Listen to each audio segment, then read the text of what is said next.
Hi all. Thank you all for coming. My name is Michael Gromick. I'm a doctoral candidate in the Faculty of Architecture here and a member of Jumbunna, Indigenous House of Learning. I just wanted to introduce two people, and then we're going to hear from Kevin. And finally, we're going to have a discussion afterwards where we're going to introduce a few extra people in the crowd, and we're going to come up and have a conversation. And we welcome you to be part of that. So I'd like to introduce Larissa Brent and ask her to say a little bit about herself and give a welcome. Actually, I'll just do the welcome to country. Okay, fantastic. I'm the Chair of Indigenous Research here at UTS, and I run the research unit at the Jumbunna Indigenous House of Learning. I'm a Yuwalarai Gamilaroi woman, and I'm also a member of the local Metropolitan Aboriginal Local Land Council. So I'm really honoured to be acknowledging that we're on the land of the Gadigal people of the Eora Nation tonight, meeting on their sacred land, and acknowledge that UTS is also on the land of the Guringai people as well, and pay my respects to the elders who have the custodian of that knowledge. I'd just also like to say, on behalf of everyone at Jumbunna, how excited we are to have Kevin here as well. He's a real sort of hero in his area in our community and a real trailblazer, and has been a great mentor to our younger Indigenous aspiring architecture students, especially Danielle and Michael, really great mentor to them. And also like to acknowledge Michael Romick, who we've been talking about how we could raise the profile of Indigenous issues across the university and introduce the university community to some of the people in our community who we think are leaders in their field. And Michael just jumped up immediately with the idea of Kevin to come in and do this lecture, so just want to thank him for organising it as well. Thanks, Kristen. So I'd like to introduce Kevin O'Brien. He is a Professor of Design at QUT and is a practising architect. In 2006, he established Kevin O'Brien Architects in Brisbane and has completed architectural projects throughout Queensland, New South Wales, Victoria, and the Northern Territory, some of which have received awards and commendations, such as his design for the Woorabinda State School Library and the Archibald Street House in Brisbane. In 2012, he directed the Finding Country exhibition as an official collateral event of the 13th Venice Architecture Biennala in Venice. So Kevin currently teaches in the Architectural Masters Design Studio while simultaneously running his architectural practice. And thank you so much for coming today, Kevin, and over to you.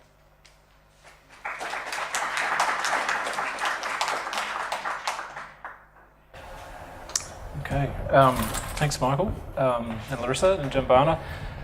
My name is Kevin O'Brien. I'm a descendant of the Kurreg and Meriam people from the Torres Strait. I'll start by acknowledging Gadigal people and the land that we're on.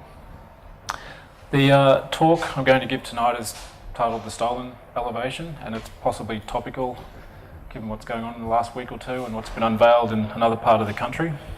What I'm going to give you is a sense of how I approach architecture, and it's not necessarily how you might think it is. The work I do starts in country, and it starts with an understanding of where you are. And I bring that to all of our projects, irrespective of it being an Aboriginal client or a non-Aboriginal client. So the first matter for me is construction. Now the reason it's that is because I was taught at the University of Queensland, and it's a school predominantly of phenomenologists. Peter O'Gorman, who passed away in 2002, was particularly a close mentor and leader for me. I helped build his house over at Stradbroke Island for himself and Britt Andresen upon graduation, and that was the moment I thought I had an interest in architecture. Before that I wasn't. So the way into understanding this house, this is the Archibald Street House, which we've completed stage 1 and I'm still trying to swing hammers to get stage 2 done, is that it's a matter of 2 meters the thermal mass, and it's wrapped with a timber sunscreen. Now the thing about it is that this is a jam detail, so the concrete is on the right, the masonry is on the right, the timber's on the left, There's two readings of this. One's just purely technical, and it's the way, again, Peter O'Gorman would have instructed me, and it's around making sure the thing performs. So the thermal mass is protected by the sunscreen, but also 3 layers of insulation. So one of them here is a bulk insulation, then there's effectively a cardboard box, which is a radiant barrier, and then there's another radiant barrier that sits in here behind the spotted gum. So what the first radiant barrier does is knocks out 95%, reflects 95% of the heat. The second radiant barrier reflects 95% of 5%. So I'm sort of getting down to about 1% heat coming through, and that's about as good as you'll get it in Queensland. The wool insulation here is specifically to deal with those 2 days of winter we have in Brisbane, where it might get into the single digits, but it keeps the heat in. But the thing about this section is that was the first thing I drew in order to design the rest of the house. So the house itself is about a number of things, and there are signs and semiotics involved in it, but it's not the principal driving factor of this, and that's sort of the theme of this tonight.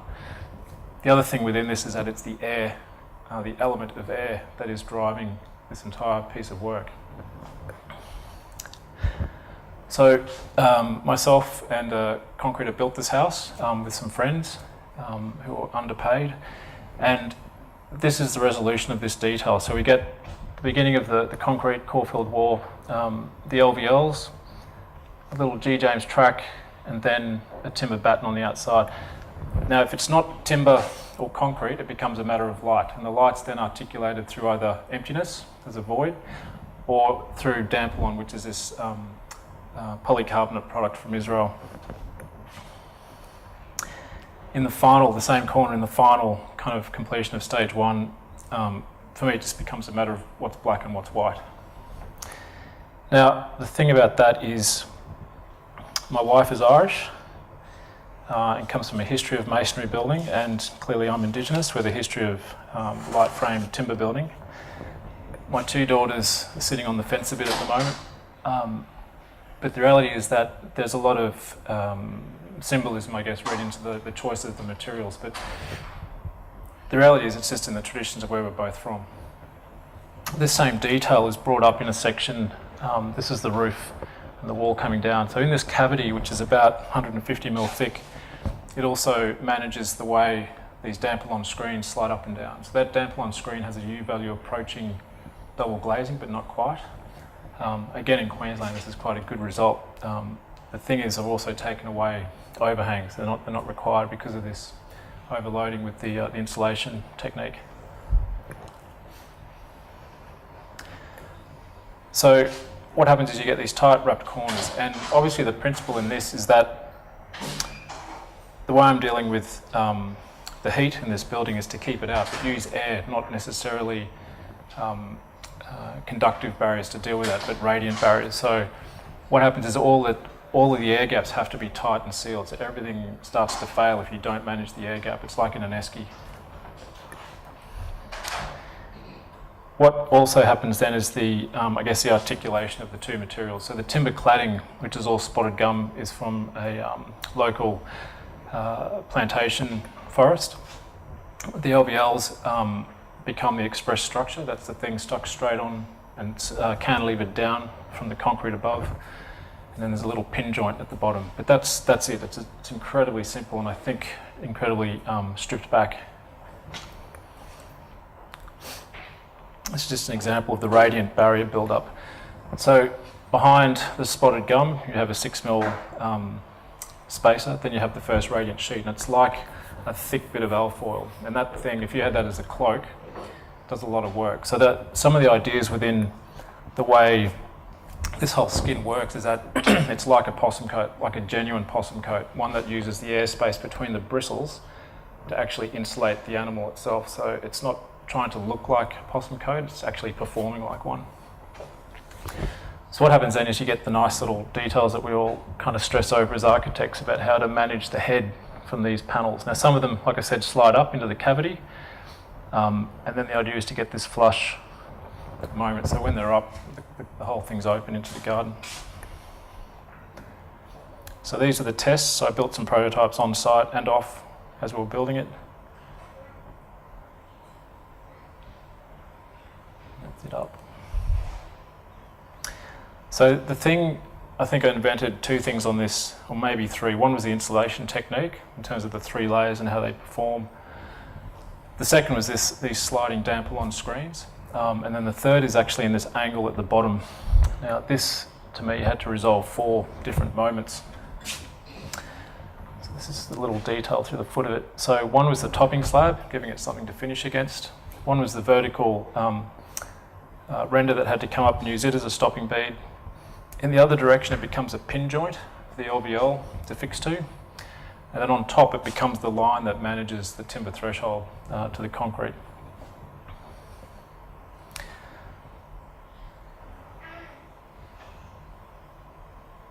Roughly built, but I think the idea was refined enough to make it work. That's it. So what it all adds up to is when we did the testing with our energy engineer, if you like, he managed to get all of our R values, or collate R values, which put them up around the R15, which is just off the charts for most of the walls, and came up with this sort of pattern of what the profiles for the temperatures would be during the year. Now, that's kind of mirroring what a possum coat does for the possum. It manages its heat all through the year. And in Brisbane, we'll get up to 40 degrees in summer, and in winter we will get down to, say, 7 or 8 degrees that hour before the sun comes up. So there's a good variation across this. So the building, just using those really simple passive techniques, kind of keeps it within a band. I mean, it's probably averaging about 22, 23 if you drew a straight line through. But what it's doing is evening out the kind of fluctuations between summer and winter. Now, that's projected, and we've had that sensation in living in it. I've just installed now some measuring devices. So the thing now is to test and see whether that's actually true or not. So stay tuned. I'll come back on that. In that little moment in the middle of winter when it does tend to drop down and we're starting to edge towards 15 degrees, 16 degrees, the main thing outside is a fire pit. And fires, interestingly enough, were banned by Sally Ann Atkinson, who was our Lord Mayor in '87, leading up to the Expo 88, because of people using them as incinerators and the pollution that goes with it. I've got this thing about fire, so it's kind of important to me to have one, and for a number of reasons. The ironic thing is that she was our patron for the Venice Biennale show, which I'll show you shortly. So I brought up the topic of fire. That fireplace, so when you're sitting here, we're basically facing out towards Mount Cootha. So that's West End. Just here, the city is here, Woolloongabba, the cricket ground. Now, Mount Cootha, its name's derived from a Turrbal name, which is Kuta, and it's the honeybee ancestor that inhabits that particular form of the landscape. A lot of honeybee trees still up around there. But there was also, once the surveyors got hold of it, when Brisbane was set up, they stripped the hill and left one tree on it, and that was used for the surveyors to plot and course out the rest of Brisbane down to the coast. So you probably can't see this plan so well, but north is up the page, that's east and west. It's a very simple diagram, so it's the classic third-year diagram. You make the house run east-west, open to the north, then to the south, and then you do the usual things to maintain how you collect and store energy and protect yourself from the sun. So this thing here is, the centre of it's the fire, and that whole thing is what faces out towards this mountain. So the second hole that's in this is the void that wraps up through the middle. So the most important thing for me is the centre of this house, and it's an emptiness. So what it does is because this site's heavily overlooked, it allows light to pour in to the upstairs bedroom. So all the ground plane is sort of all the living spaces, kitchens, and we have a reasonably open front door policy with the neighbours and family members. Upstairs is the space you can't go into unless you're brought.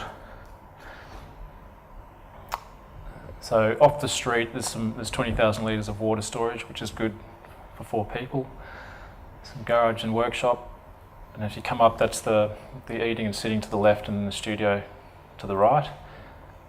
Self-contained little studio for guests, and then the courts in the middle. then becomes the void above, and that pushes light into the bedrooms. The daughters are on the right-hand side, my wife and I on the left, and then there's a little cut that opens up to the roof, up to the sky, that drops in over the stair. So the void is this. So they're the only forms of light into the bedrooms upstairs. There's no windows on the house, it's just this. Fiona Foley, who's an artist from Fraser Island, she's an Aboriginal woman, bachelor woman. This is her current motif that she's working with. They're 99 Bodhi leaves, and the Bodhi leaf is the Bodhi off the Bodhi tree, and she's using that as a symbol of finding enlightenment, that people might stand under it and have their views changed. I'm not Buddhist, and neither is she, but the idea holds, I think. And the other thing is that it's an expressed piece of art, that the thing is actually float mounted off the wall, and the background's actually gold, which you can't see unless you come over and visit. The thing on the ceiling's me. It's more to do with my Torres Strait root, particularly my great-grandfathers from the Murray Islands out at Mer.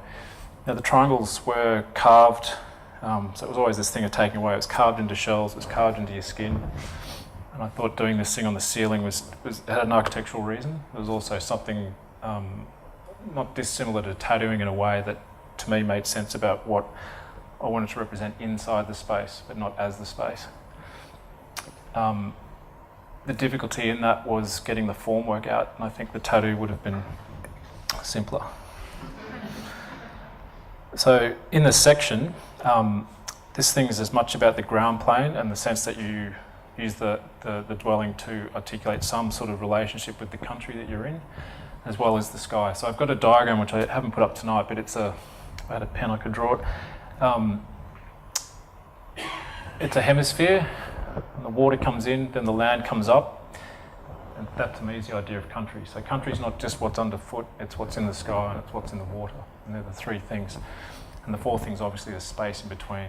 So in that are the four elements as far as I'm concerned. And if you're alive, you're inside. If you're dead, you're with your ancestors on the outside. You're in a constant cycle. So all of these little moments that cut through the ceiling here to bring light into the ensuite and down above the stair are all to do with kind of being quite aware of what's happening at all times when you're upstairs, because it's a completely introverted space relying on those light punctures.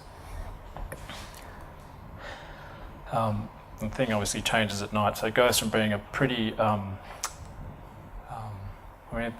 it has a fairly defensive elevation to the street, and then it changes at night and softens down. So you start to get a sense of what's behind it. That's the stairwell pushing through the damp-on panels.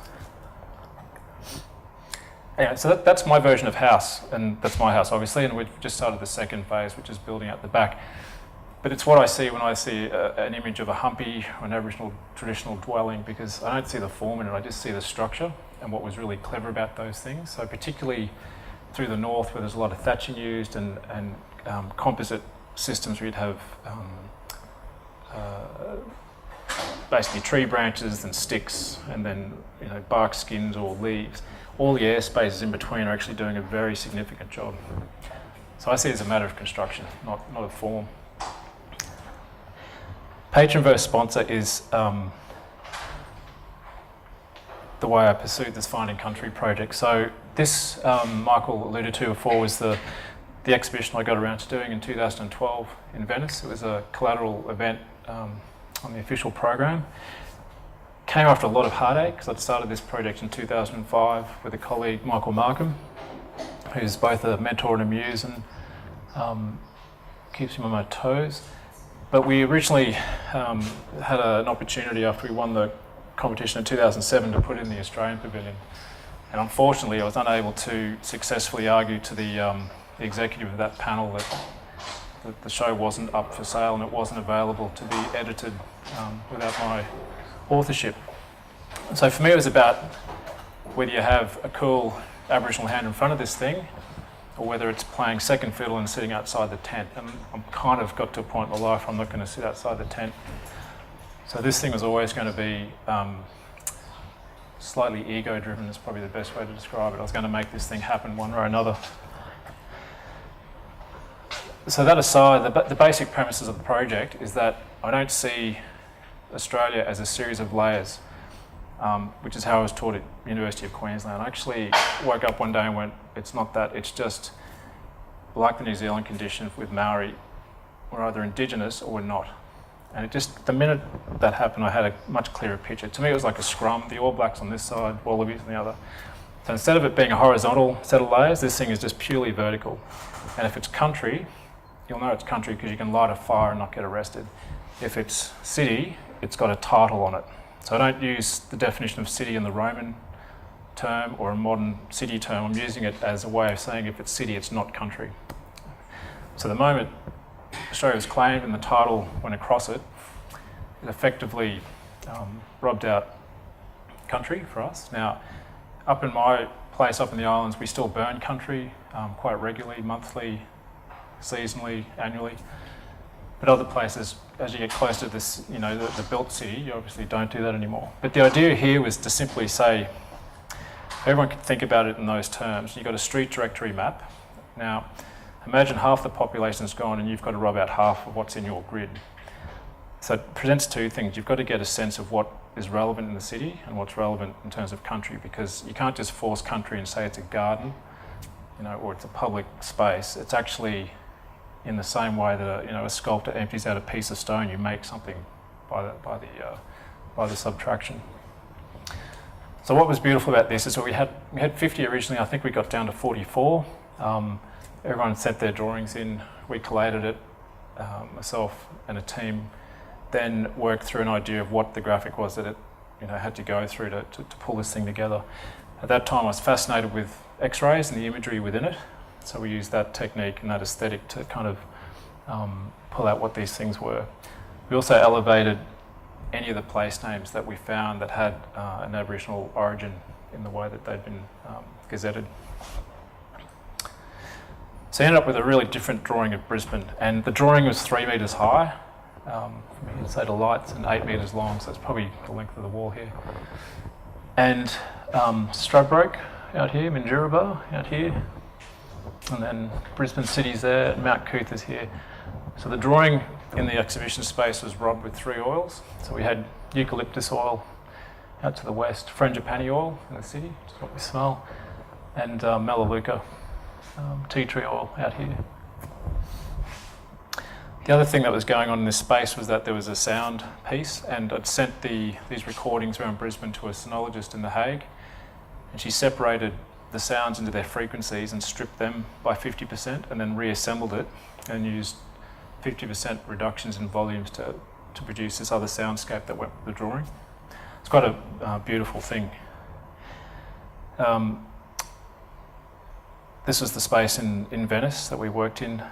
It's an old medieval building, and in the production of this exhibition we got this space which is right beside the Arsenale wall, just here. There's a canal here. It's quite an old building, and I was asking for dimensions of the ceiling height, and every time I'd ask I'd get a different number. I couldn't understand why they couldn't just tell me whether it was 2400 or not. So when I got there, then I realised it was a slightly less than 3 metres in parts, but it was also a medieval building, and the ceiling actually had a bow that dropped down, so at one point it was 2.5 metres and the other it was 3. So what we did, which is lucky, was the drawings, we had to frame the drawings and steal timber from the British Pavilion, and which all seemed right, and then we knocked it in. It's on an angle, but as we kept knocking, crumble, crumble, knock, knock, crumble, and we got to this point where we straightened the ceiling, and then, but the drawing was just on the right angle that you could read it better than if it was vertical. So in that way, it was just one of those happy accidents, and even the angle within the room sort of, luckily worked, because it could have been a disaster, but apparently that's the stress of working in Venice.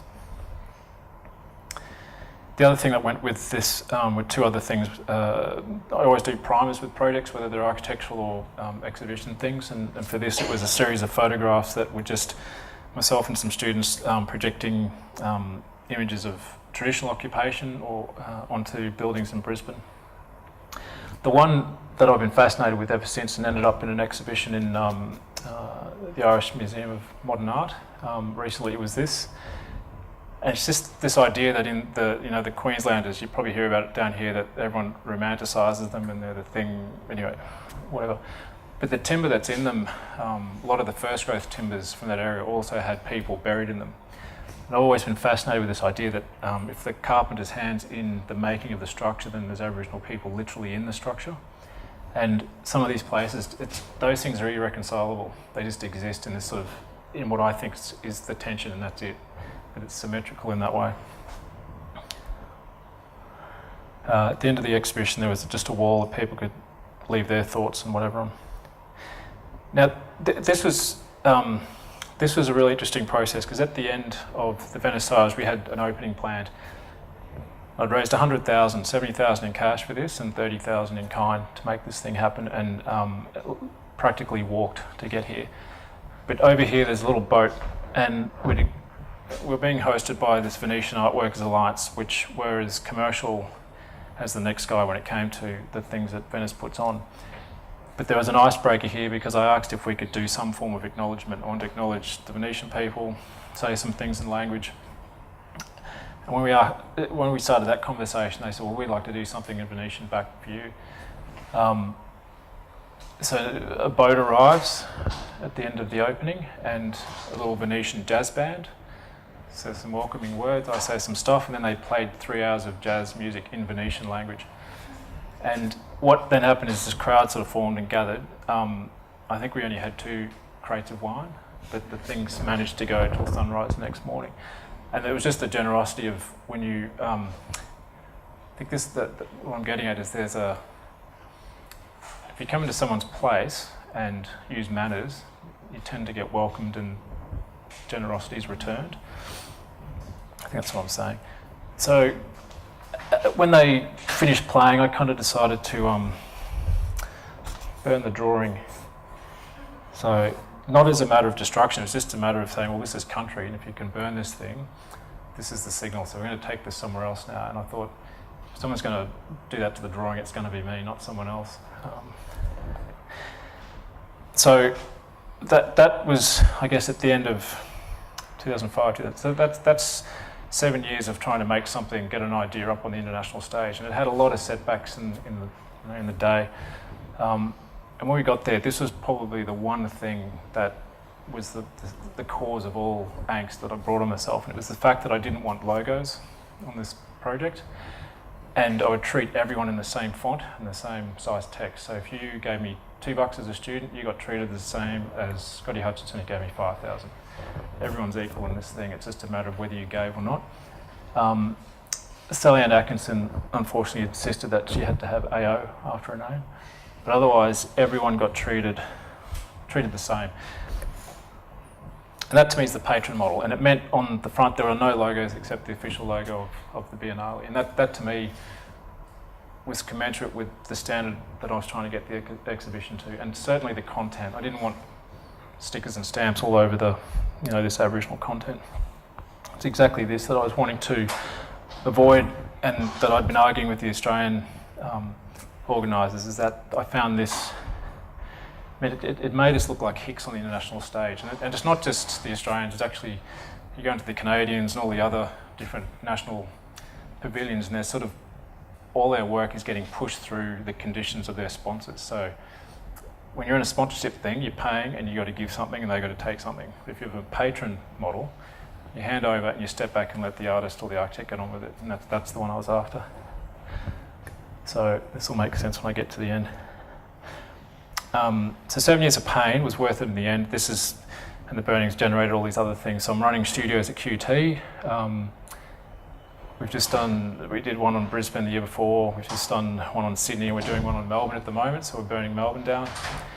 So I used 2 texts to explore this. One's the O'Reilly text towards the possibility of an absolute architecture, because it deals with symmetrical arguments. And the other's the greatest estate on earth, which is just looking at fire as the way into understanding country as a matter of production and control. So I'm trying to take the students away from being hung up on the spiritual conditions of country and saying, right, just leave that over here for a minute, because you'll end up in a morally vain argument about how to symbolise it. I'm going to bring you over here and you're going to use it as a tool to manage country. So this was the drawing of Sydney. Sorry, I burnt this out as well. UTS got burnt.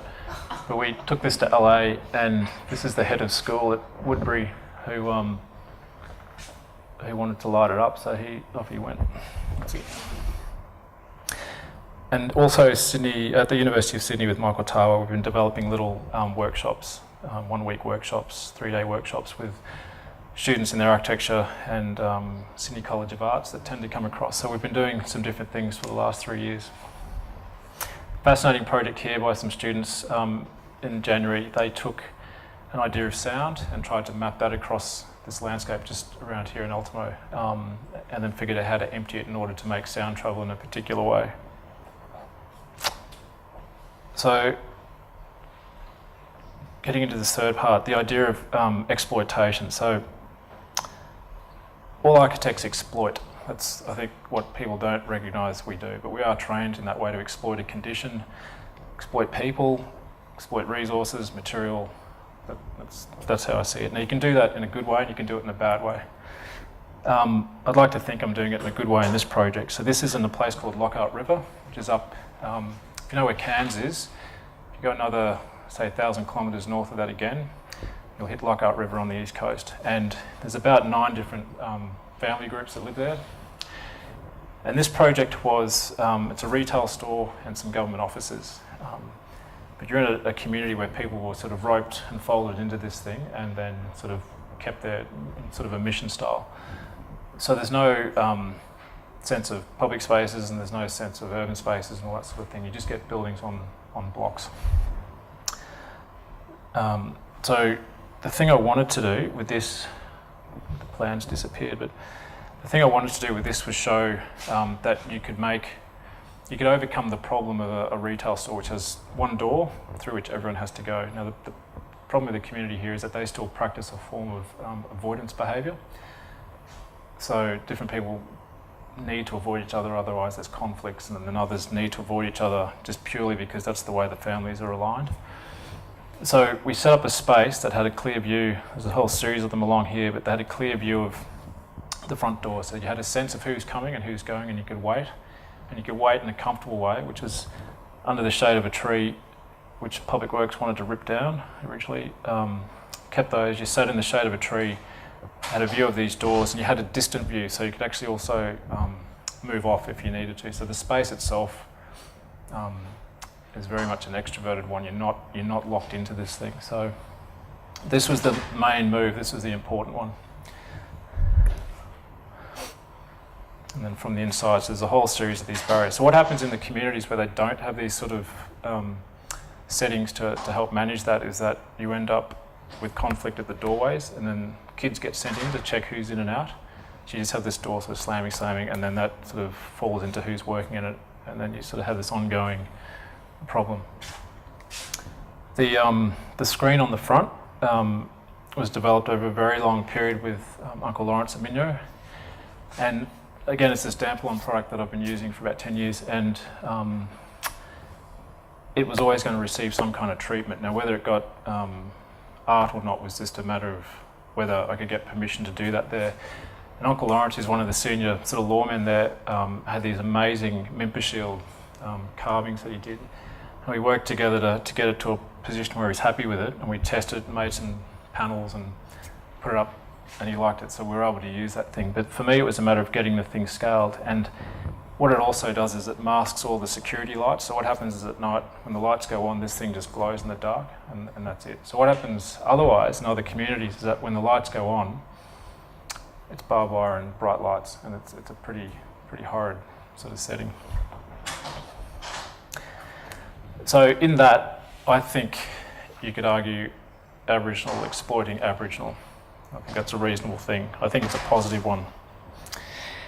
But then it got me thinking, these are current thoughts from this last week, that there's also non-Aboriginal exploiting non-Aboriginal, and I think the best example is in the Marika Alderton house that Glenn Murcutt did. And I've got his permission to put this up, but the argument for me is that in order to make that house, and it's this beautifully resolved technical house, responds to the climate, the conditions, and the material he's using as usual, that he brought BHP and he exploited their need to kind of contribute sponsor fund this thing and also get what they needed to out of it. But as a student, when I was graduating in '95, this was the topical thing at the time. This was the thing where everyone said, well, how, you know, why is this family getting this building? And the reality was Marika is this well-travelled artist, international artist. And the thing that went off in my head was that, yes, Aboriginal people are entitled to excellent forms of architecture, full stop. So that brings me to the next one, which is Aboriginal exploiting non-Aboriginal. And the reason I say this is because this is the Brambuck Cultural Centre by Greg Burgess. Also, just before I finished, and it was the other end of the spectrum, but an incredibly beautiful building as well. He's never come out and said this is what Aboriginal architecture is. In fact, this is the style and the manner in which he's always worked. It's something probably closer to the Steiner ideas. In this right up here they were mentioning it was to do with Frank Lloyd Wright and Bruce Goff, but I think it's more Steiner and probably Poncho Geddes in Africa. But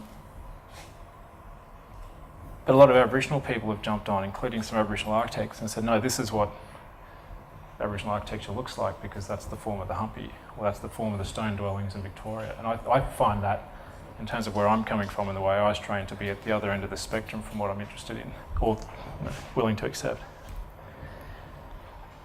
But then we've got this, and it's a good thing because it's opened up a really interesting conversation that needs to happen. I see this as non-Aboriginal exploiting an Aboriginal thing. So there's a reason for the face on there, and the architects have argued it's to raise awareness of Barak, and I think you can't argue with that. It does do that, and it does that pretty successfully because everyone's talking about it. The question for me now is what's behind the face. So what I did do last week is I went to Melbourne and I started at the Shrine of Remembrance, and I walked all the way up to this building. I went into every ARM building, to all the Lions buildings, Corrigan's, Wardles, Sean Gotzel's, until I got up to this thing. And then I went inside it, and I had a really willing real estate agent who took me through all of it and the floors, and I got to see the inside of this thing. And it was really fascinating because everyone's talking about this thing. No one's actually talking about what's behind it. So I started on the inside of it, and then I walked around and came back out and said, right, okay, what's behind the face? And I know what it is. Has anyone been inside it? So if you go to Melbourne, the real estate agents are beautiful people. They smell great. They've got nice shoes. They'll take you up and down this building, and they're just fantastically kind of unaware of what's on the outside. I asked them a number of times, what was the thing on the outside? We don't know. Is this something? Why is the room only 2.5 metres wide? Well, this is high density housing. Okay. But it is the fourth point, so we've got all of the cover, everyone can exploit someone, so everyone's doing it. So I just think when you put it in that kind of context, it's a bit hard to have a go at the ARM guys for exploiting that condition. But the thing I'm interested in is architecture, and because of the way I see construction and because of the way I see some things shouldn't be for sale, I have a particular idea about how you might arrive at architecture. And to begin with, it is, for me, a matter of subtraction or addition. So I think in the way of Mies, if you have a building, you should be able to take away from it to reveal architecture. And then there's this other form where you can add to the building until you arrive at architecture. And for me, the two ends of that, up until last week, was always Merkett at one end and Burgess at the other. And I appreciate both buildings. And I think in the middle here was when I was working with Dylan and Merrimer. We were somewhere in the middle, probably, finding our feet in the late 90s, early 2000s on either side of that line. Where my practice is now, it's here, and the next projects we're about to push out are probably, I'm not going to say I'm anywhere near Merkett, but I'm heading in that direction. So maybe a black Mies, I don't know, but I'm certainly heading in that trajectory. But what it leaves me at is, where do I place this? Now, I need to read you something quickly, and then this will be my position. So this is Mies at Illinois Institute of Technology in 1950. And he wrote very few things, but in this, it's a lengthy thing, but I'll just read you 3 lines. It says, It says here, I hope you'll understand that architecture has nothing to do with the inventions of forms. It's not a playground for children, young or old. Now that for me kind of helps to start putting this into perspective, because I think if that's the case, how do we acknowledge what work has been done here? So I think for me, in this instance, technology hasn't been able to transcend on this occasion to arrive at an architecture, but there's a piece of exterior design here. The exterior designers have done their work in the same way interior designers do their work, but you should never confuse the two as being architecture. So for me, this thing isn't architecture and it doesn't belong on that scale. This is purely a piece of exterior design. It's a billboard on a very, very poor accommodation building. I've been inside it. So that's my story. Thanks.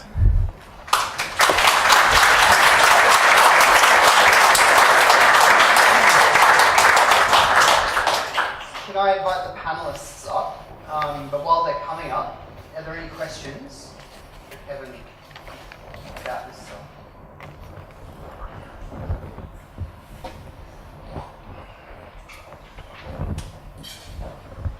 But I don't know if you answered this. Sorry. That letter you showed by the Critic after you did the exhibition, what was that about? Sorry, it was actually the back page of all the patrons. So we just acknowledged all their names. That's what it was. There was some article you showed. Oh, that was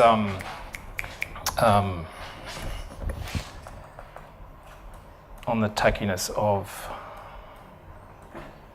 Hughes. So Hughes, there was what was the exhibition? There was an exhibition by a British artist. I'm just trying to think of his name. That was it. And there was all these logos and big art things that were attached to it. And he had this. At the time, I was thinking through a similar prism about what is for sale. Do you do the big art, stick all the logos on it, and it's all sponsored, and it's all a nice, happy mercantile exchange? But you sort of go, where's the cultural exchange in that? Like, why can't the arts and culture sort of exist in its own precise environment? Like, why do we have to keep branding things with logos? Why do we have to do that? Can't we just simply put the practices names all in 7-point burial, all equal? But the problem, I guess, for the Australian Pavilion each year has been always that that's the thing that lands on whoever's directing it. So that's the baggage you got. You turn up and go, well, I didn't see that coming. And then when you've got to work through it, and it becomes very tricky because everyone wants their piece of it. It was my experience. Any other questions? Well, I want to hand over to Daniel Browning, who will introduce the panel members. And we're going to have a discussion about some of the ideas that came up, and we invite you all to join in. Okay. Over to you. I just want to quickly introduce myself. My name is Daniel Browning. I'm the producer and presenter of a program called The Way, dedicated to Aboriginal and Torres Strait Islander art and culture on ABC Radio National. And I'm passionate about these kinds of issues, cultural issues, and how Aboriginality is reflected in the built environment, and hence why I'm so drawn to Kevin's architecture and to architecture as a whole and to what it can do in terms of representing Aboriginality. So I want to introduce our panel. We've got some esteemed people here tonight. First of all, Dylan Kumbameri. He's designed several major works, and he's assisted Indigenous communities to realise their aspirations within the built environment. That's a big thing. And he founded Merrimah Design, where he was later joined by Kevin OBrien. Please welcome Dylan Kumbameri.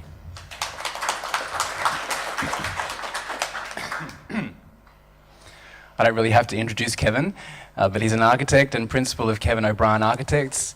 He's also Professor of Design at the QUT School of Architecture. Please re-welcome Kevin. Linda Kennedy graduated in architecture from the University of New South Wales. She's currently enrolled in a master's at the University of Melbourne. And she blogs on Aboriginality and architecture at Future Black. And the subtitle is Decolonising Design in Australia's Built Environment. Please welcome Linda Kennedy. And Michael, who you know, Michael Vromek is a postdoctoral candidate here at UTS. And welcome, Michael. Kevin, just in terms of articulating your position, which you did so eloquently, can we talk about the latter stages of your presentation, this question of exploitation? And I think we talked about this on the radio last week. Exploitation there's no value judgment attached to that. We can exploit things without doing it in an exploitative way. And there's been some debate about the last building that we were talking about, the ARM portrait building in Melbourne. And but I'm interested in how your position has changed in relation to that building. It's become a lot more heated, let's say, and dramatic in the last week or so. Thanks, Daniel. I wrote about this 2 years ago when the DA came for an Art Link magazine that you guest edited, actually, back then. So I wrote based on this idea that if you start in country and get the ground plane condition right, you couldn't really end up in a building that had an Aboriginal man's face on it.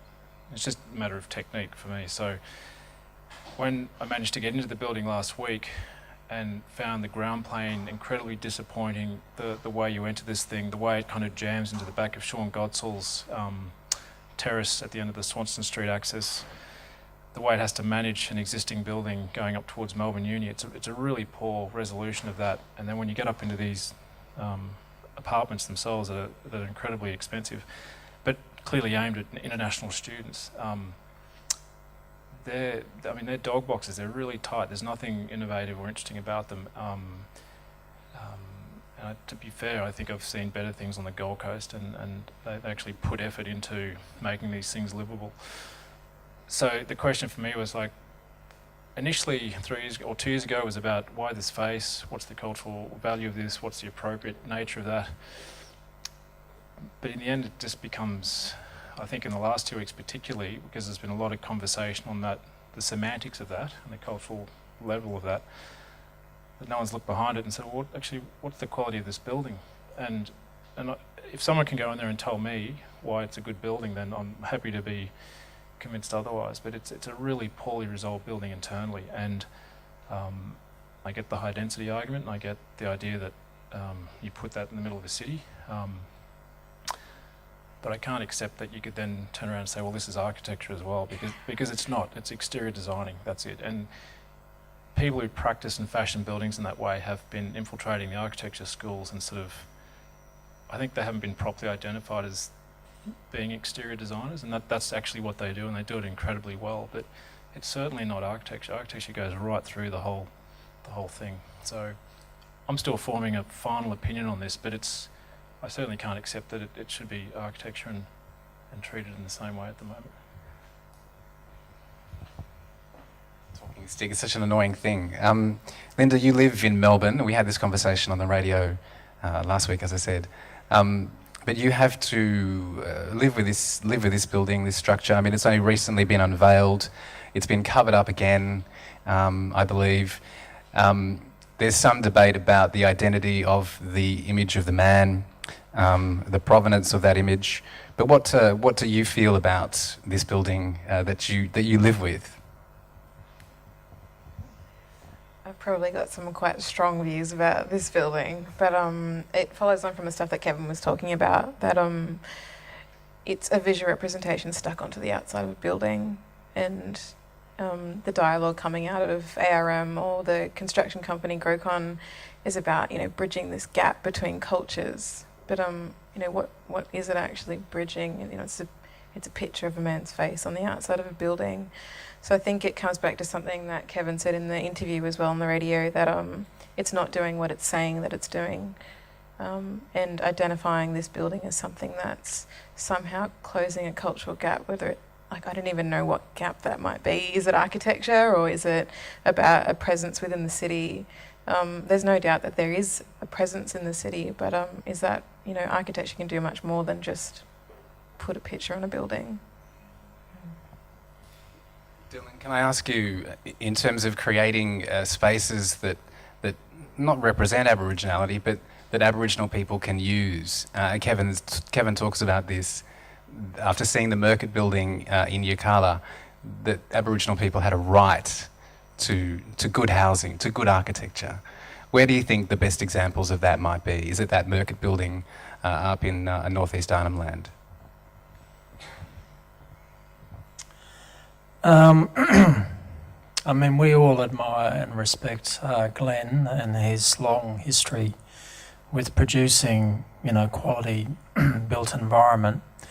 But it's a hard question to answer because I don't think there is one answer. And for me, probably like Kevin, it's kind of putting aside preconceptions. You are very much seduced. We are all seduced, I think, by the imagery of things. And I think if we have the maturity, and this is as a nation actually, if we have the maturity to put aside the preconceptions and get behind, exactly like what Kev's saying, get behind the face of things, then you can find true beauty and honesty everywhere. And we are, I think, conned into thinking that our communities are poor built environments because of our racist attitudes, I think, to our communities, and not fully understanding that there is actually complexity and beauty within social environments that go beyond the physicality. So it's a complex answer to, I think, quite a complex question. But turning full circle, I don't think Glenn's house up at Yirrkala is actually the answer. I just think it's one solution.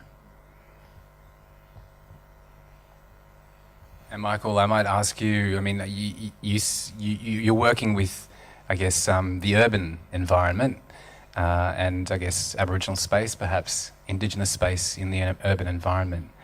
But what's often missed, and I think Kevin alluded to this in the possum skin of the building, that our ancestors practiced their own architecture, that we have a history of architecture in this country, a history of materiality, but a history of architecture in this country. Have you explored that in your research?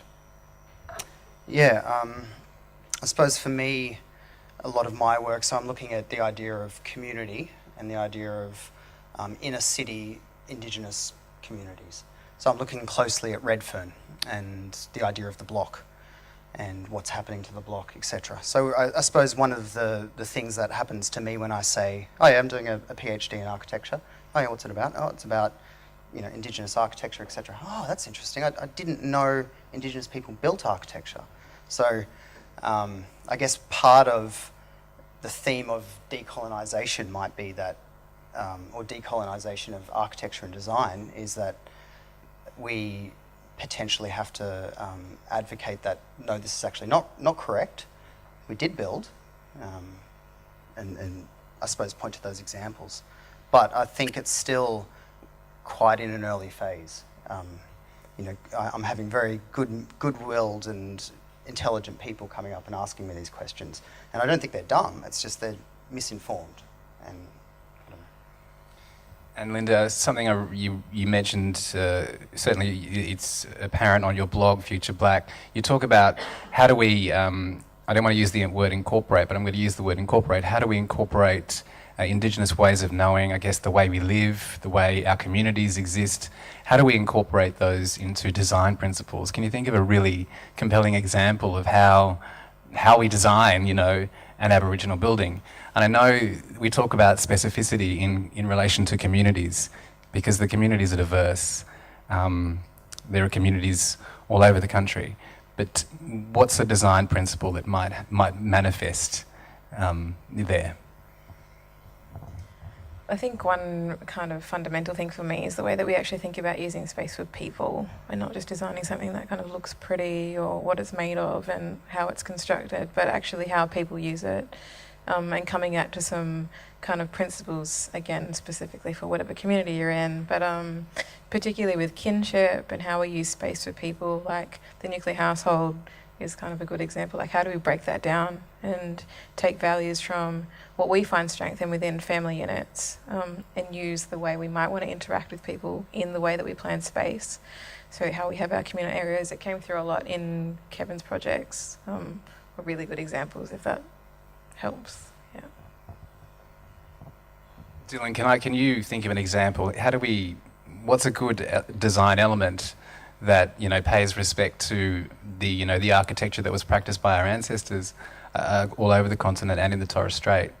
Was there something that still works? There are still things that work, structures that work. I think I have to go to one of my favourite places in the world, which is Manduraba, which Kev's currently working there. And it's a place, it's a sitting place, and it's where you feel in repose. And I think for me that is what good architecture is about, is where you can actually feel truly at peace. And I think that's a universal concept, but it's certainly something that is quite strong in my experience with Aboriginal community, is how do you sit comfortably within a place? And for me, that's looking at the water, because I'm saltwater Murray. You know, I grew up on Stradbroke Island, so the water for me is my absolute kind of repose, place of rest. And it could be under a tree, it could be without very little shelter at all. And I've resisted, I suppose, you know, through my practice, but even in this very short dialogue of getting caught into the broader architectural debate, because for me it's not actually about that. I think we've got a lot of work to do as a profession to really unpack that. You know, and I think we need to start that with when we give out our awards, you know, and that gets perpetuated through the next awards session. You know, it's all about the glamour and the sort of physicality of things. So yeah, for me the design principle, if there was one, is how do you find peace within sitting?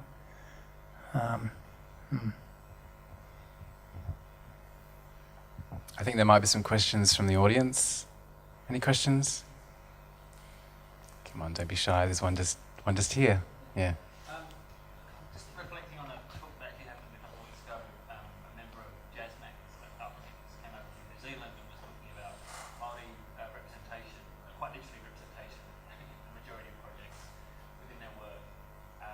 And at the time he was talking about this singular Indigenous group, and you touched on it slightly here, but I'm just wondering how does the recognition of individual expressions of Aboriginality register at the same time as maintaining a coherent conversation and conveying practically more widely?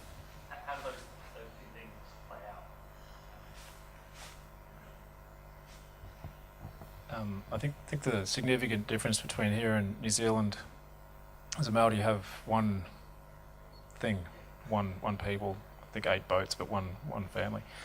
But the thing with Australia is that we had over 300 different nations and different languages, different customs, different things, different politics, different everything.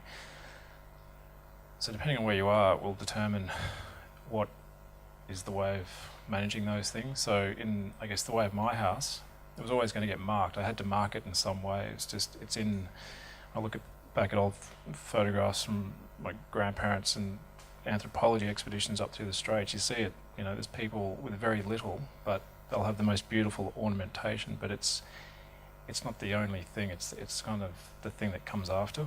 And for me, when I did my house, it was always the thing that comes after, it's not the thing that comes first. And it's certainly the way I approach all the buildings we've been doing in our practice.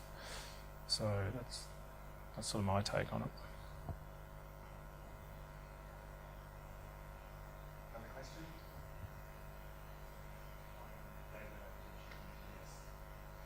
Something I found really striking in your talk were the images that you conveyed in your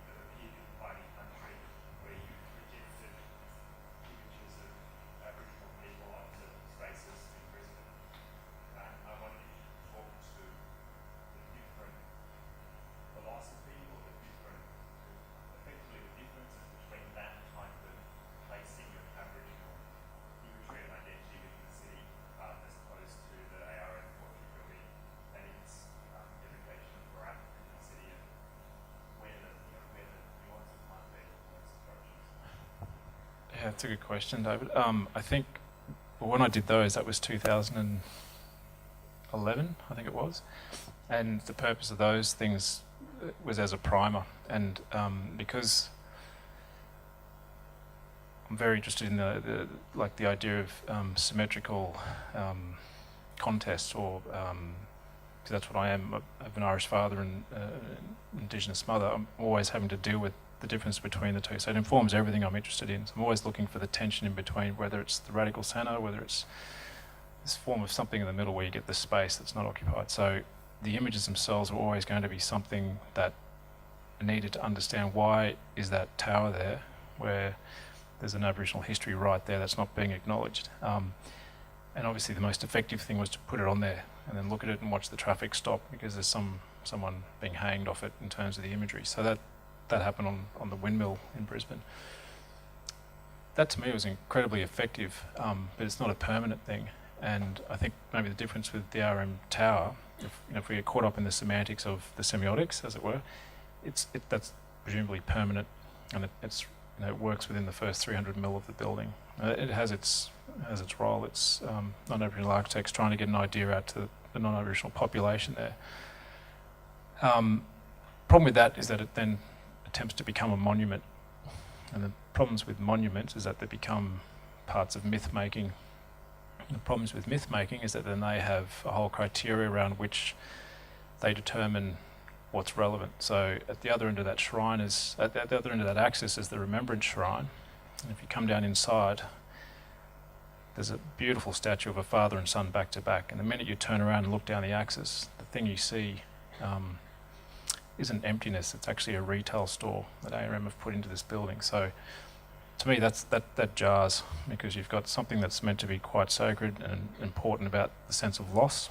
Then there's a retail store on its axis. You turn around, that's the first thing. There's lights glaring up. So when I get down to the other end and see this face and this building, the argument to me is that the reason you can't have a monument on a residential building is for the same reason you shouldn't have a retail shop facing the Shrine of Remembrance, and it's its most important thing. So the other thing cutting across that argument is this idea of permanence, and whether we build permanently or whether we build permanently or whether we make the buildings permanent themselves. And the difference in that is the Issei Shrine and the thing being rebuilt in the same way. I think a lot of our traditional structures were rebuilt as you moved around country. Obviously in my building, for my house, I've said, right, this thing stays for 100 years, with or without me. This thing has a long-term idea of what it is. So the skin itself might be rebuilt as it falls away, but the core itself is permanent. So I think it's all about the message of permanence, really. So whether we're going to keep forcing Barak down the Victorian CBD for another 20, 50, 100 years, or whether the politics shifts in that time and then they have to shift with it. So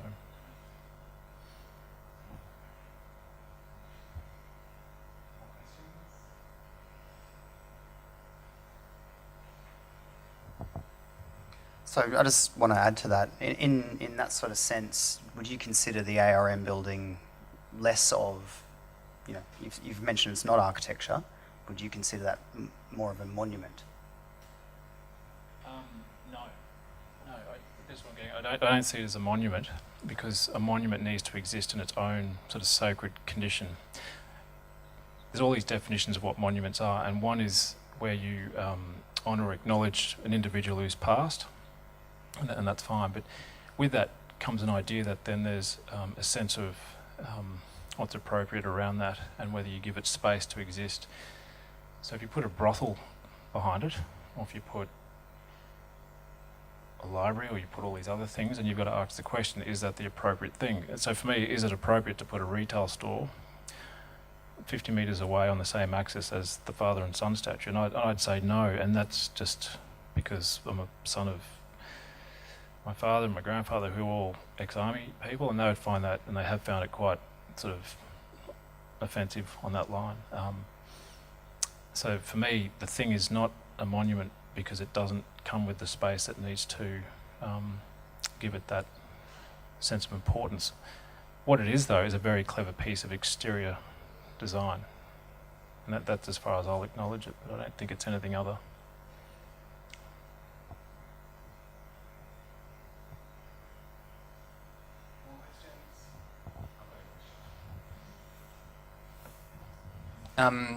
Kevin, you talk about in the Lockhart design, you talk about avoidance behaviour, and people might not understand what you mean by that. So could you just articulate for the audience what avoidance behaviour looks like in an Aboriginal community like Lockhart River? So that it changes across different communities, and I've seen it in very traditional forms in the Northern Territory where people literally just don't acknowledge certain family members, and a lot of it's to do with moties and traditionally ensuring gene pools were stretched to their absolute limit, so you didn't get inbreeding and things. But when you come into the city, not so much, it starts to disappear. So even up in the Torres Strait, on the mission where my mother's from, it's not really there, but certain people just do generally avoid each other in the same way as architects. We tend to avoid architects as well. But when you go to the east, there's a very clear thing. So for me, I couldn't speak to my brother's wife. She can't speak to me, and I can't speak to my wife's mother, which has its ups and downs, I guess. So there's some very clear rules, and it's all about maintaining certain lines of breeding, effectively, is the way it was described to me by Paul Memmott anthropologically, and it's quite an interesting sort of system. But depending on how traditional and how intact certain communities are,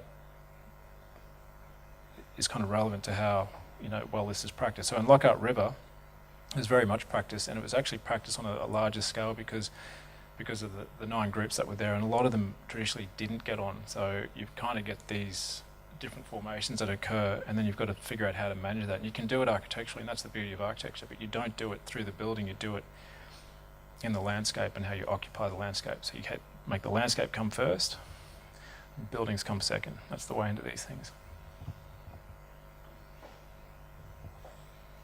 And a question for Linda.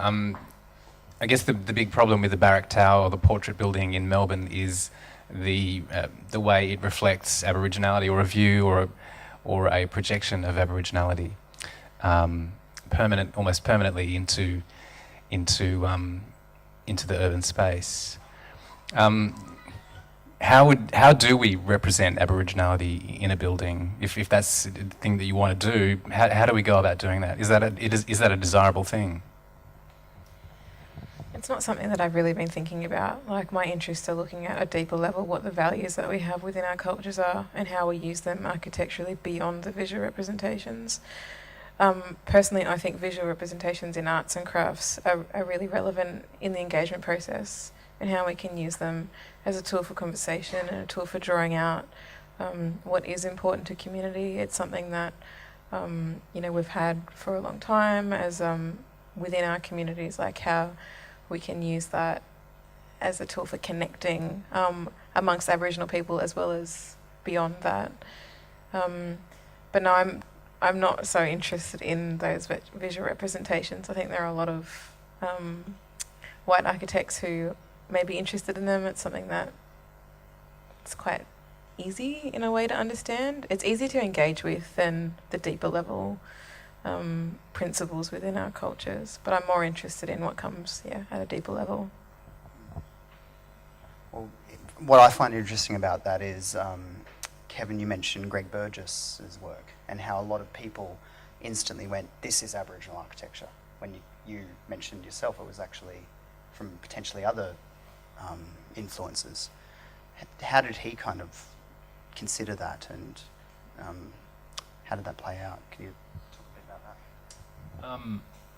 I know Greg reasonably well, and I've never heard him claim it is Aboriginal architecture, and he's been very clear. I mean, if anyone actually looks correctly at all his work, you start to see there's only a couple of little buildings he's done with Aboriginal communities, and a lot of it's for institutions, private houses, all over the place. But it's the language and the approach that he brings to it, and that's his thing, and the way he makes it is his style. It's not a fashion, it's actually the way he does things. So I have absolute respect for what he does and how he does it, but I have less respect for, I think, claims made by other people that that's what the example of Aboriginal architecture is, because they're either I think they're just misinformed, or they're trying to put a box around it. But I know in that same way, when I'm up home, or with other communities, you're not sitting there going, we've got to make this architecture Aboriginal, how do we do it? So it's always been this funny thing. And when I graduated, and probably when you did as well, Dylan, 5 or 6 years earlier, the thing was at the time, and Kevin Dovey wrote this piece, I think it was 96 in Architecture Australia, and it was putting the question to Aboriginal in architecture. And I've never thought about it in those terms either. I'm just going, I'm going to make this, I'm interested in this matter of construction because of the way I was trained. So it is what it is at the end. That's what it looks like. In fact, it doesn't look Aboriginal. I mean, that's often the critique. We 10 years ago or whatever, a few years ago, I'd constantly get calls from people wanting to write about Aboriginal architecture and, what's the rules, what's the guidelines for Aboriginal architecture? And I'd say, well, look, the work that we do probably looks the least like Aboriginal architecture because it's the result of thinking and an approach and, placing it within its context. And, you do get Murray's Coorys that have seen Brambuck and they say, yeah, we want one of those here. And so for me, it's actually come more from the Aboriginal community than it has from the non-Aboriginal community. And so I think it's to do with identity. We struggle post-contact, a lot of us, with who we are as people. We've got different cultural backgrounds to refer to, and I think it's the struggle to say who we are. And one of Kev's mates, Richard Bell, has done a fabulous piece of writing that I've referred to a lot, which talks about it in the art world, where the others, the non-Aboriginal people, have actually convinced us that we need to paint with dots because that's who we are. That's what they're telling us. That's who we are as Aboriginal people. And he and others, as well as we, are trying to say we are who we are. We define who we are, not the others. I don't know where I've ended up here, but I just have to have a rant about that because, it really isn't. I think we've said it a few times. It isn't about what the thing looks like. It's how it works, how the people actually live, how you actually connect with the people as, consultants, architects working with them. And I think, non-Aboriginal people can do that too. I mean, when I started out, I was on a real rant about, the Aboriginal people have to work for Aboriginal people, and there's so few of us. You can count them on 10, 2 hands, 10 of us. There's 2.5% apparently population mainstream across Australia, Aboriginal people to non-Aboriginal, which would mean that we need about, whatever it is, 10,000 architects, whatever that works out to be, 300 Aboriginal architects. We've got 10. So, a lot of that work that we need to do for the community has to be done by non-Aboriginal people. So in these forums, you are actually our brothers and sisters that are going out there to work. And if there's anything that we can offer you, it is that you work with the knowledge building from the base. You don't go in with, Greg Burgess's work and say this is how we should go, guys, or it's an opportunity for you to win the next award, because that's not going to help any of us. Bertie? And I have a question. I was really interested in your comment about giving time at the other, or giving time of oneself, especially in relationship of the way the topics of history of architecture have come out in your lecture. I mean, your use of the quote of Menes and some of the arguments that have been made about the buildings of the place of the computer that were close to the base of the 70s.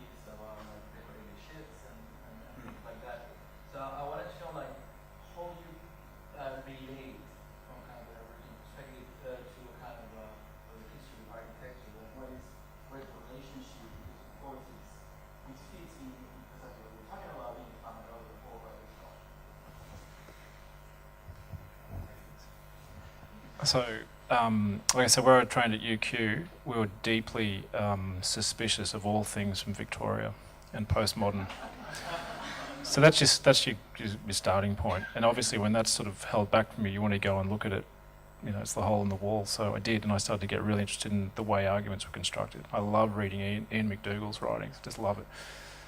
I've been in the buildings, and I don't particularly enjoy the buildings at all. I don't particularly rate them, but the thing that I'm really interested in is because of the way modernism and phenomenology was taught to me at the University of Queensland by the likes of Peter O'Gorman and Britt Andreessen and John MacArthur and co. Is that it introduced me to all these other things. And the thing that I hooked into wasn't necessarily whether I was trying to relate myself to architectural histories, is that it just became a matter for me of how I was managing my indigeneity with Western architecture. And I use Western architecture in the correct term, so in the correct way that it's understood to be the thing that's at the essence of every contemporary building in this country. So whether it's transferred from continents around Asia, whatever it is, it's still considered Western architecture in this setting. So for me, I look at people like Shinohara, Kazuo Shinohara, who was dealing with how to manage his sense of his culture as a Japanese man with the onslaught of Western architecture coming in. So it became the contest between how he managed that with a form of postmodernism, I guess. And that to me was, like, I love reading it. I don't know whether I'd enjoy the buildings, but I love reading the contest he undertook, and particularly those houses where he'd always maintained the earth floor. That to me has always been this driving thing. So it's not that I'm against postmodernism, because I love the reading of it and I love the contest inherent within it, but it's certainly not the way I'm addressing architectural history. I'm just dealing with the fact that I've got this culture and this cultural position, which everyone has their own, and I'm just dealing with a form of contemporary architecture right now. I know I'm plucking out of Mies and I'm plucking out of Venturi by default. I don't want to be either of them. So.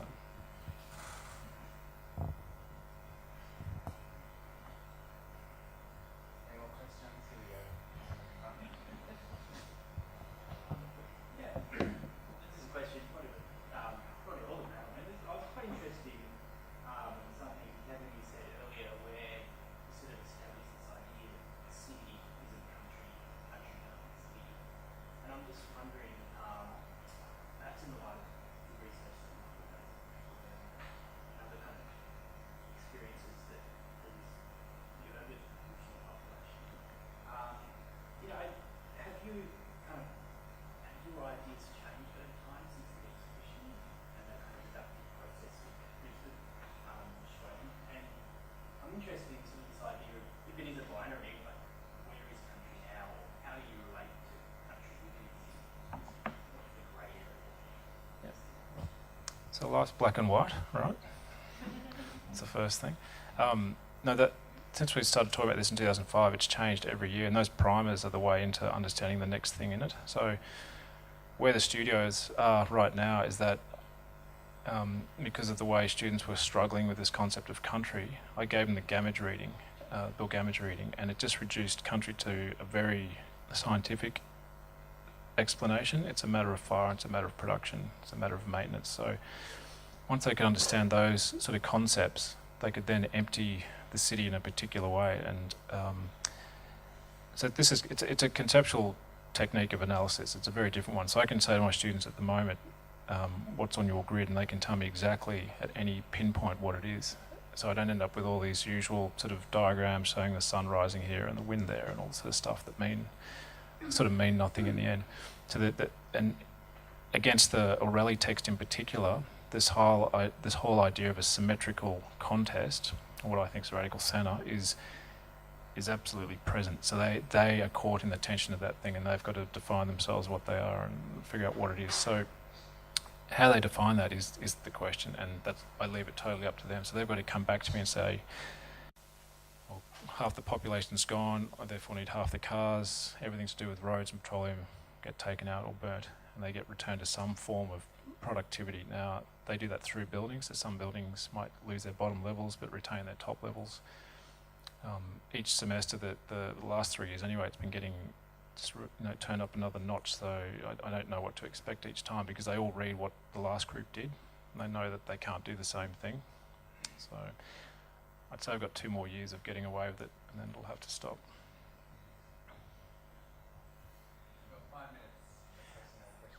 I might just add on to Kev's thing. How do you find it perhaps within the city? And I've been living in Sydney. I'm from Strawbroke Island, Queensland on Murray, but I've been here for 33 years, more than I've been up there. But the city of Sydney has undertaken a lot of things, one of which is called the Eura Journey, and some of you may be aware of that.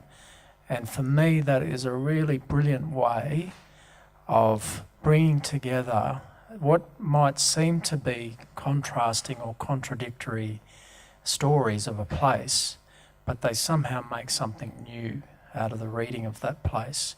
So take, for example, Hyde Park, Unimagine, which is the Coloured Diggers Memorial that's just been launched. I don't know if any of you have seen that, but it's a fantastic juxtaposition of the remembrance of post-contact war service through the Dellet Memorial, and a new insertion from an Aboriginal perspective, 2 coexisting on a place which was originally a contest ground. So pre-contact, men would come and sort out their differences in that place. What a fantastic story. I didn't know that story until research started to come to light on that place. And there are many, many, many stories on that Eora journey around the city that transform your reading of the place. And many of the public buildings were placed, churches for example, on the confluence of meeting places, because that's where they knew that they could convert people. They were often places, ceremonial places, important places, where there were vantage points, water was gathered, special places, public buildings are there. So you can read that landscape through that understanding of the Aboriginal story, through the non-Aboriginal story, and the story that's shared between the two of them. And that's a really exciting place to be for us, not only in Sydney, they're doing it in Melbourne, they're doing it up in Kev's country, my old country in Brisbane. That's the exciting thing, and that's where you actually share the knowledge, and the value of Aboriginal people in contemporary society can still give, particularly to the city. And what a wonderful thing for visitors to the city, not only the residents, but visitors coming in. What's the first thing that the visitors to Sydney want? They want an Aboriginal experience. And now they can start to do that through a wonderful project like the Eora Journey. We're running out of time. I just want to say one thing quickly. We're almost out of time, but I just want to quickly mention that the author that Kevin mentioned, The Greatest Estate of Earth, Bill Gamage, is going to be coming here to give a lecture on June the 17th. So I hope to see you all again then. I just want to hand it to you. Yeah, I just want to concur that The Biggest Estate on Earth, Bill Gamage's Agricultural History of Australia, incredible book. It really reframes some of the things we're talking about today. Could you please thank our panel, Dylan Kumbermary, Kevin O'Brien, Linda Kennedy and Michael Romek.